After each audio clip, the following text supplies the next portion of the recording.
Tout d'abord, je veux commencer par me présenter.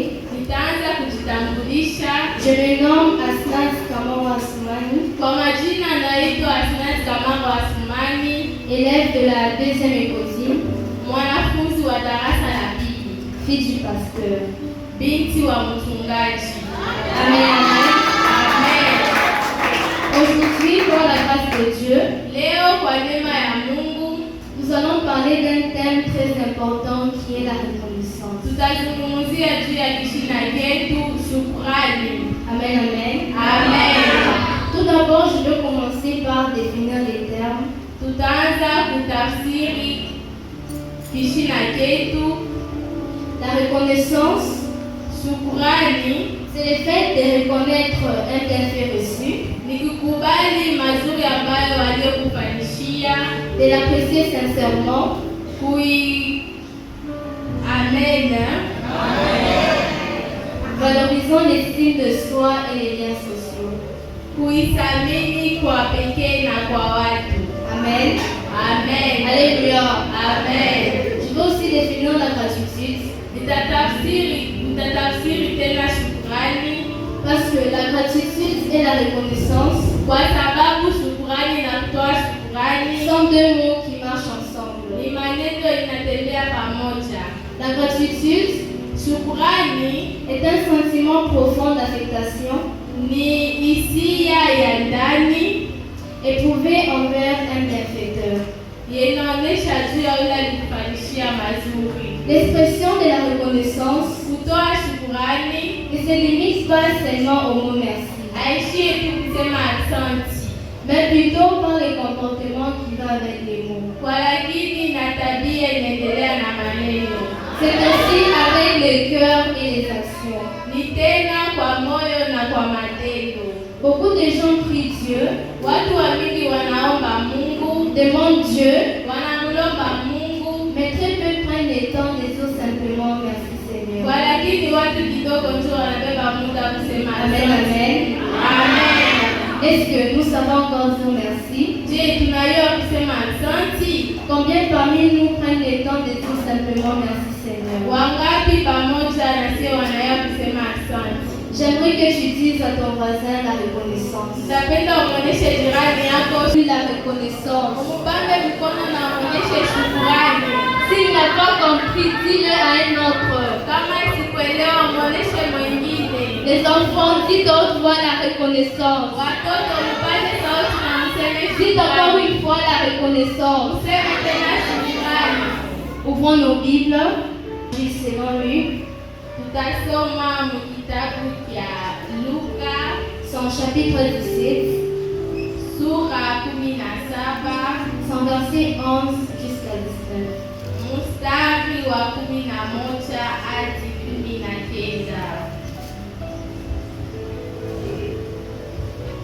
Tutasoma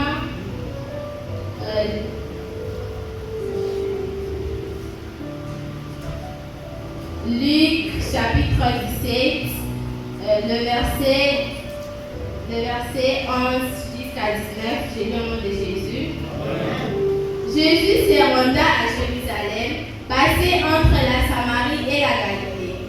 Comme il entrait dans un village, 10 lépreux vinrent à sa rencontre. Se tenant à distance, ils élevèrent la voix et dirent: Jésus, Maître, aie pitié de nous. Dès qu'il les eut vus, il leur dit: Allez vous montrer au sacrificateur. Et pendant qu'ils y allaient, ils arriva qu'ils furent guéris. L'un d'eux, se voyant guéri, revint sur ses pas, glorifiant Dieu à haute voix. Il tomba sur sa face aux pieds de Jésus et lui rendit grâce. C'était un Samaritain.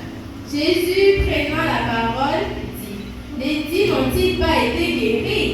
Et les 9 autres, où sont-ils? Laissait-il trouver que cet étranger pour revenir et donner gloire à Dieu? Puis il lui dit: Lève-toi, va, ta foi t'a sauvé. Amen. Amen. Amen. Amen l'Église. Amen. Amen l'Église. Amen. Dans ces passages, Moi usomi nous rencontrons l'histoire des 10 lépreux tunakuta historia ya wenye ukoma 10 oubliés et rejetés par la société. Walisahaulika na kutupiliwa kwa watu, Mais visités par Jésus-Christ. kwa lakini walitembelewa kwa Mungu. Amen, amen. Amen. Amen, l'Église. Amen. Amen, l'Église. Amen. Ce n'est pas seulement une histoire, Haina tu historia, mais c'est une leçon pour notre vie aujourd'hui. kwa lakini ni mafundisho juu ya maisha yetu leo. La Bible dit que Jésus était en chemin entre la Galilée et la Samarie. Biblia inasema ya kwamba Yesu alikuwa kati sa Galilaya na Samaria. Et c'est là que dit l'épreuve vient à sa rencontre. Na pale ndio wenye ukoma walikuja kumuona. Amen, amen. Amen. Dans ce temps-là, Ile wakati la lèpre était considérée comme une maladie grave. ukoma ilikuwa kama magonjwa ya ajabu. Ils étaient rejetés par la société, Walitupiliwa kwa watu, interdits de vivre avec les autres, kataziwa kuishi na wengine, obligés de rester loin kubaki mbali na wengine, parce qu'ils étaient considérés comme impurs. kwa sababu walikuwa kama watu wachafu. Ils étaient vivants mais comme morts aux yeux des autres. Walikuwa naishi ya kwamba kufa mbele ya macho ya watu. Aujourd'hui aussi, beaucoup de gens vivent cela. Leo tena watu wa mingi wanaishi hivi. Amen, amen. Amen. La Bible dit qu'ils se tenaient à distance. Biblia inasema walikuwa mbali. Mais pourquoi? Kwa nini? Parce que la loi leur avait interdit de s'approcher des autres. Kwa sababu sheria iliwakatazwa wasizogelee watu. Mais malgré cette distance,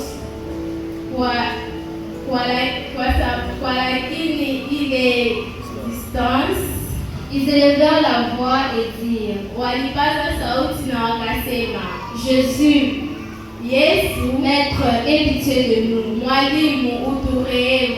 Ils ne demandent pas d'argent, Hawakulomba pesa, ils ne demandent pas autre chose, hawakulomba vitu vingine, ils demandent juste la miséricorde. walilomba tu rehema. Connais ta situation, Kama unajua hali yako, élève ta voix, crie vers Dieu, upaze sauti na ulalamikie Mungu, il t'écoutera atakusikia et viendra à ton secours. na atakuja kukuokoa.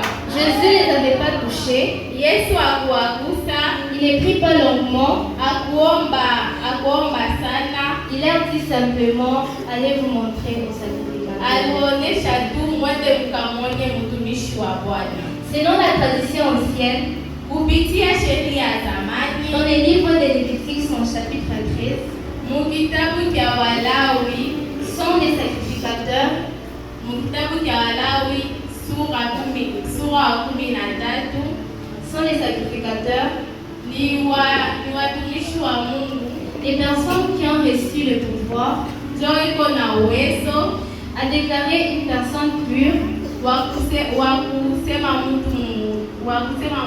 safi. Walikuwa na uwezo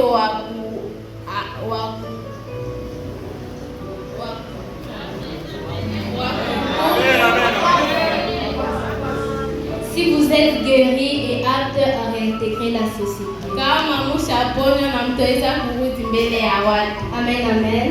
Amen. Jésus les avait envoyés chez les sacrificateurs. Yesu aliwatuma kwa mtumishi wa Mungu, Mais normalement, on se montre aux sacrificateurs après la guérison. kwa lakini wanamuona mtumishi wa Mungu kisha kupona. Mais ici, ils n'étaient pas encore guéris. Kwa lakini hapa walikuwa hawayapona. Cela montre que Jésus les avait mis à l'épreuve de la foi. Na vile inaonyesha kwamba Yesu aliwaweka kipimo cha imani. Amen, amen. Amen. Amen, l'Église. Amen. La Bible dit que pendant qu'ils y allaient, Biblia inasema wakati walienda ils furent guéris. waliponywa. Ce n'était pas en restant sur place, Haikukuwa kubakia nafasi, mais c'est en marchant dans l'obéissance que les miracles arrivent quand tu obéis. kwa lakini ni kutembea kwa utiifu njo miujiza inakuja. Parfois Dieu te dit pardonne, Muda mmoja Mungu anakuonesha usamehe, avance. usonge mbele. Et c'est en faisant cela que ta vie change. Na kufanya vile njo maisha yako inabadilika. Amen, amen. Amen. Amen, l'Église. Amen. Amen, l'Église. Amen. L'ingratitude recevoir, ni kupokea, mais jamais dire merci. hapana kusema asante. C'est oublier agir comme si tout était Dieu. Ni kusahau na kufanya kama unastahili. Sur les 10 guéris, Kwa wale 10 walioponywa, 9 continuent leur chemin, mais un seul s'arrête. Wakienda waliendelea njia yao, lakini mmoja alirudi. Tous étaient malades, Wote walikuwa wagonjwa. tous ont crié. Pour lui, Kwake il n'était plus question d'aller se montrer au sacrificateur. haikukuwa tu kwenda kumwona mtumishi wa Mungu, Mais en priorité, il devait d'abord retourner. La Bible dit que cet homme revient, Biblia inasema ya kwamba ule mtu alirudi, glorifie Dieu à haute voix, anamtukuza Mungu kwa sauti kubwa, se jette aux pieds de Jésus. anaanguka kumiguu zake. Il ne dit pas simplement merci, Hakusema tu asante, mais il exprime sa reconnaissance avec force. lakini anaonesha shukrani zake kwa nguvu. Amen, amen. Amen. Ce qui est étonnant est que cet homme était un Samaritain. Inashangaisha ni ya kwamba ule mtu alikuwa Msamaria. C'est celui qu'on attendait le moins, celui qui a été reconnaissant. Jaula wakuwa na wazia tu anakuwa kumshukuru. Parfois, ceux qui connaissent Dieu depuis longtemps, Saa mshukuru tellement qu'ils prennent la grâce pour acquise, kwa sababu wanaweba neema kama inawastahili. ils oublient d'être reconnaissants. Wanasabu kumshukuru. Na kukataliwa Sont ceux qui sont les plus reconnaissants. ndio wale wanakuwa na moyo wa shukrani. Bien-aimés, soyons reconnaissants. Wapendwa, tukuwe na moyo wa shukrani. Soyons reconnaissants. Tukuwe na moyo wa Dis à shukrani. ton voisin, sois reconnaissant. Umuoneshe jirani yako ukuwe Dis na encore, sois reconnaissant. Mstari wa 17 Exhibe la double portion que cet homme avait reçue. inaonyesha mara ngapi ule mtu alipokea mara pili. Jésus dit, Yesu anasema les 10 n'ont-ils pas été guéris? wale 10 hawakuponywa, Et les 9 autres, où sont-ils? na wale 9 weko wapi? Cela montre que Dieu fait attention à ce que nous soyons reconnaissants. Na vile inaonyesha kwamba Yesu anapenda tuwe na moyo wa shukrani. La différence qu'il y avait entre cet homme et les autres, Tofauti yenye ilikuwa kati ule mtu na wale wakenda et que lui a été sauvé et guéri. ni ya kwamba ule aliokolewa na kuponywa. Ça, c'est ce qu'on appelle la bénédiction complète. Ndio ile wanaitwa kubarikiwa, baraka kamili. Et les 9 autres Na wale wakenda ont été juste guéris physiquement. waliponywa tu kimwili, Ils n'ont pas été sauvés hawakuokolewa parce qu'ils ont oublié ce que Dieu a fait pour eux. kwa sababu walisahau vile vitu ambavyo Yesu alifanya kwao. Pour eux, ils voulaient d'abord réintégrer la société. Wao walipenda mbele kurudi katika watu. Amen, amen. Amen. J'aimerais que tu poses à ton voisin ces 3 questions. Napenda umuswali jirani yako ni mambo matatu. Combien de fois Dieu t'a sauvé? Mara ngapi Yesu Mungu alikuokoa? Combien de fois as-tu dit merci? Mara ngapi ulisema asante? Es-tu comme les 9 ou comme les Samaritains? Uko kama ule Msamaria wala wale wakenda? Amen, amen. Amen.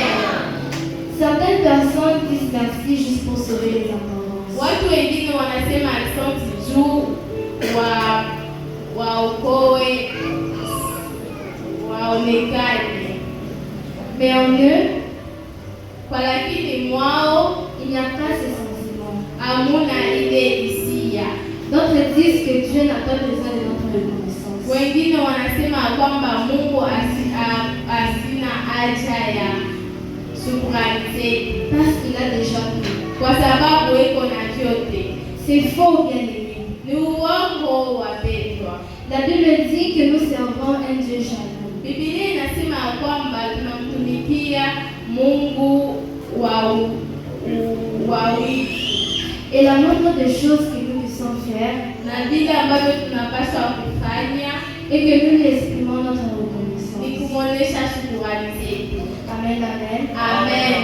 Car pour tout ce qu'il est et fait pour nous, Kwa sababu vile eko na anafanya kwetu, nous devons être reconnaissants. tunapaswa kumshukuru. Dans l'église, Mukanisa l'ingratitude s'installe souvent dans les cœurs des fidèles. kushukuru iko ndani ya Wakristo. Amen, amen. Amen. Nous nous rappelons de Dieu uniquement quand nous avons besoin qu'il fasse quelque chose pour nous. Tunakumbuka Mungu tu kama tuko na haja afanye kitu kwetu, Et quand il est fait, na akifanya nous oublions de lui rendre grâce. tunasahau kumshukuru. Et chose étonnante, Na kitu cha ajabu, au lieu de lui rendre grâce, bali ya kushukuru, nous lui changeons encore notre besoin. tunamwongezea maisha yengine. Soyez reconnaissants, bien-aimés. Tukuwe na moyo wa shukrani, wapendwa. Job a enduré une grande souffrance Ayubu aliteswa sana, que nous ne pouvons pas supporter aujourd'hui, toi et moi. hatuwezi kuvumilia mimi na wewe. Mais malgré ça, Kwa lakini il ne s'est pas éloigné de Dieu, asikuenda mbali na Mungu, mais au contraire, kwa lakini il est resté ferme dans sa foi. alibakia alichunga imani, Parce qu'il savait la personne en qui il avait mis sa confiance kwa sababu aliwa ule mtu mwaliweka tumaini, était au-dessus de toute situation. eko juu ya hali zote. Amen, amen. Amen. Amen, l'Église. Amen.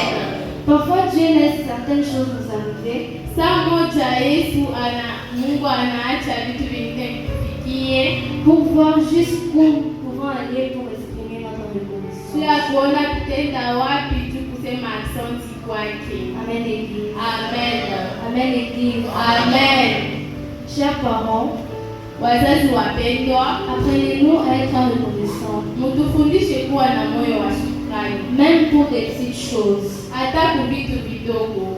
Il y a de ces choses que nous prenons pour acquises, Kuko vitu ambavyo tunabeba kama vinatustahili, tellement nous y croyons les ayants droit, kwa sababu tunafanya kama vinatustahili.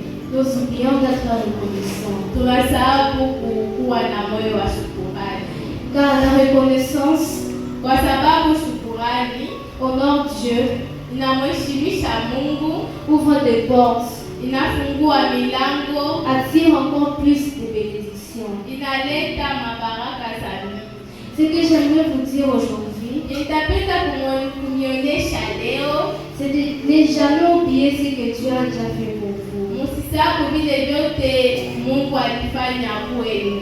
Ne soyez pas seulement des bénéficiaires, Msikuwe tu wa kupokea, mais soyez reconnaissants. kwa lakini mkuwe na moyo wa shukrani, Car la reconnaissance kwa sababu shukrani attire encore plus de faveurs. inaleta matumaini mingi. Bien-aimés sœurs reconnaissants, Wapendwa, mkuwe na shukrani. que Dieu vous bénisse et qu'il bénisse cette parole. Amen.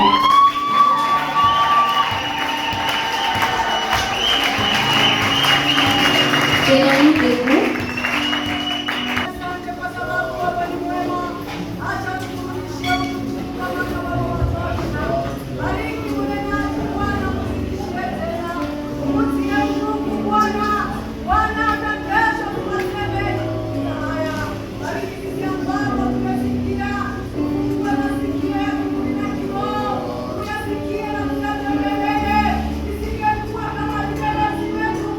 Lakini ni kwa ajili ya kuonyesha ukubwa yako.